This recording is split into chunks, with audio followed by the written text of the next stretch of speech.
Cukai pendapatan individu di Filipina merupakan komponen penting dalam sistem cukai negara. Ia adalah cukai langsung yang dikenakan ke atas pendapatan individu yang merupakan pemaus tautin atau bukan pemaus tautin yang memperoleh pendapatan dalam Filipina. Hasil yang dijana daripada cukai pendapatan individu ini memainkan peranan penting dalam membiayai program kerajaan dan menyediakan perkhidmatan yang penting kepada rakyat. Sistem cukai di Filipina mengikut struktur cukai yang progresif di mana individu berpendapatan tinggi tertakluk kepada kadar cukai yang lebih tinggi. Ini bermakna apabila pendapatan seseorang meningkat, kadar cukai yang dikenakan ke atas pendapatan mereka juga meningkat secara progresif. Matlamat struktur ini adalah untuk menggalakkan keadilan dan mengadilkan semula beban cukai mengikut kemampuan membayar. Definisi cukai. Cukai pendapatan individu di Filipina merujuk kepada cukai yang dikenakan ke atas pendapatan yang diperoleh oleh pembayar cukai individu atau warga negara pemaus tautin di negara itu. Tujuan cukai terbahagi kepada 6 bahagian. Yang pertama adalah untuk menjana pendapatan kepada kerajaan kerana ia merupakan sumber pendapatan yang signifikan untuk bajet kerajaan bagi membolehkan membiayai pelbagai perbelanjaan awam termasuk pembangunan infrastruktur, pendidikan, penjagaan kesihatan, perkhidmatan sosial, pertahanan dan program dan inisiatif kerajaan yang lain. Objektif yang kedua adalah untuk menggalakkan keadilan dan kesaksamaan dalam sistem cukai. Struktur cukai yang progresif bermakna individu yang berpendapatan lebih tinggi menyumbang bahagian yang lebih besar daripada pendapatan mereka dalam cukai. Ini membantu untuk mengalihkan semula kekayaan dan mengurangkan ketidaksamaan pendapatan dengan meletakkan beban cukai yang agak tinggi kepada mereka yang lebih mampu. Objektif yang seterusnya adalah untuk membantu individu memastikan kerajaan mempunyai sumber pembiayaan yang mampan dan stabil untuk operasi dan obligasinya. Ia menyediakan aliran hasil yang stabil yang boleh dipercayai untuk membiayai perbelanjaan dan pelaburan berterusan tanpa bergantung semata-mata kepada sumber lain. Objektif yang seterusnya adalah untuk membiayai pelbagai program kebajikan sosial dan perkhidmatan awam yang memberi manfaat kepada rakyat. Ini termasuk perkhidmatan penjagaan kesihatan, pendidikan dan beasiswa, inisiatif pembahasian kemiskinan, pembangunan infrastruktur, pengangkutan awam, keselamatan awam dan perkhidmatan penting lain yang meningkatkan kualiti hidup penduduk. Seterusnya adalah untuk menggalakkan pembangunan ekonomi. Hasil yang dikutip daripada cukai boleh diperuntukkan kepada pelaburan dalam infrastruktur, teknologi dan pembangunan modal insan.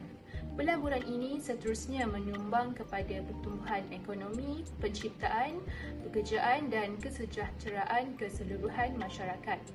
Yang terakhir adalah untuk membantu mengekalkan disiplin fiskal dan tadbir urus yang bertanggungjawab dengan memastikan kerajaan mempunyai sumber yang mencukupi untuk memenuhi kewajipan kewangannya. Ia menggalakkan ketulusan dan accountability dalam pengurusan kewangan awam kerana hasil cukai tertakluk kepada audit dan pengawasan untuk memastikan penggunaan dana awam yang cekap dan berkesan. Bagi pengelasan cukai iaitu teknik cukai, Filipina menggunakan sistem cukai pegangan untuk kutipan cukai pendapatan individu. Majikan dikehendaki menahan dan menghantar cukai bagi pihak pekerja mereka. Ini bermakna cukai dipotong terus daripada gaji atau upah pekerja dan dihantar kepada Biro Hasil Dalam Negeri iaitu BIR secara tetap. Yang kedua, nombor pengenalan pembayar cukai ialah nombor pengenalan unik yang dikeluarkan oleh BIR kepada individu dan perniagaan bagi tujuan cukai. Individu dikehendaki mendapatkan TIN dan menggunakannya dalam urus niaga berkaitan cukai mereka. Seterusnya, Sistem cukai pendapatan individu membenarkan pengecualian dan potongan untuk mengurangkan pendapatan bercukai. Ini mungkin termasuk pengecualian peribadi untuk pembayar cukai dan tanggungan yang layak, serta potongan untuk perbelanjaan khusus seperti penjagaan kesihatan, perumahan, pendidikan dan sumbangan kepada program mandat kerajaan seperti Sistem Keselamatan Sosial, SSS dan PhilHealth.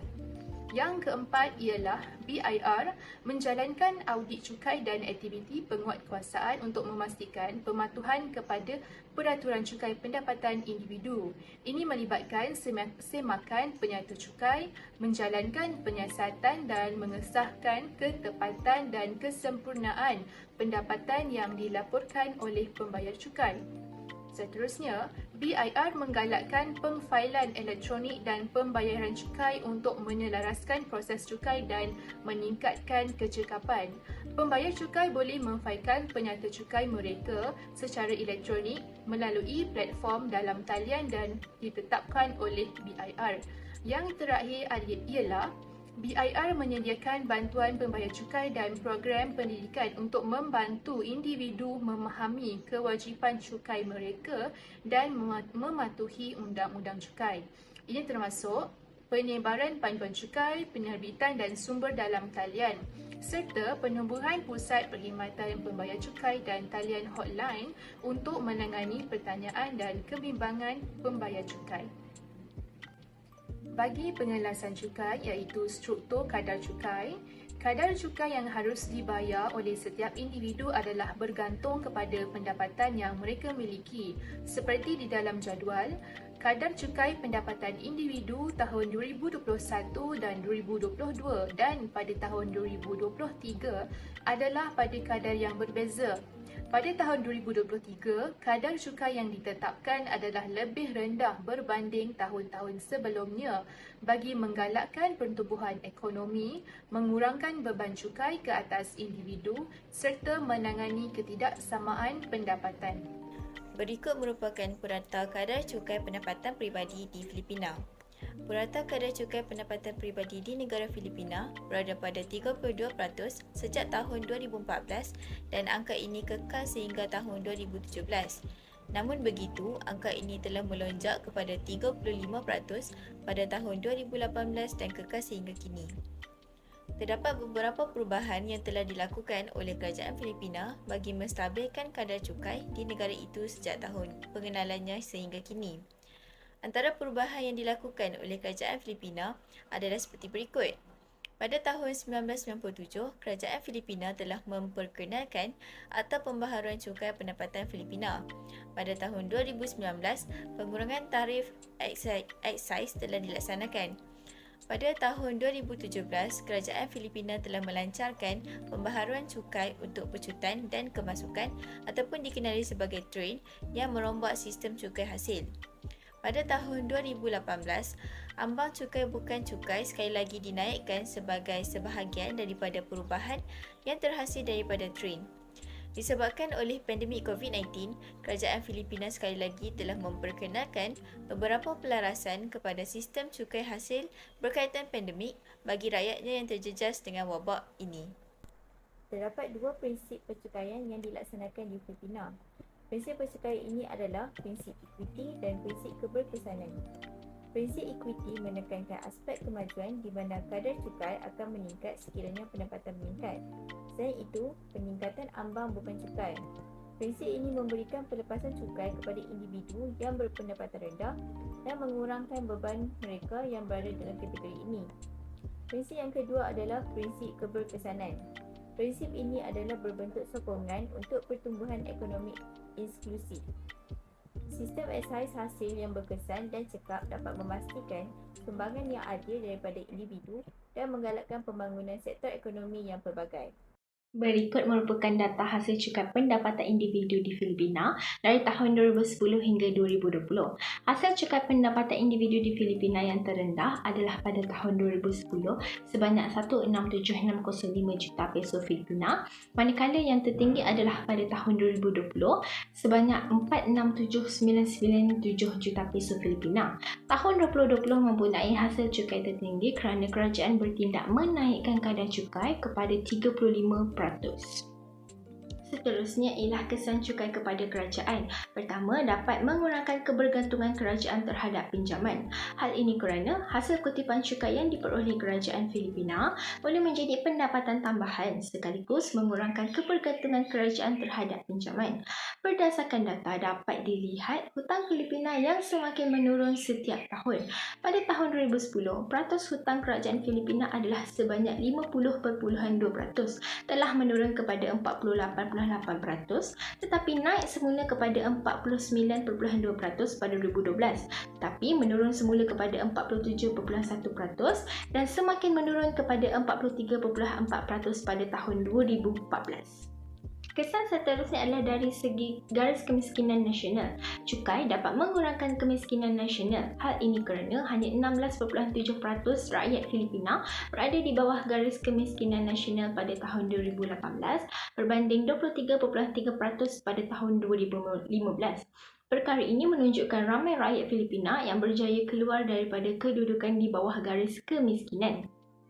Bagi data pendapatan tidak mencukupi untuk keperluan asas, paling tinggi adalah pada tahun 2015 sebanyak 9.1% dan paling rendah adalah pada tahun 2015 seramai 5.2% sahaja.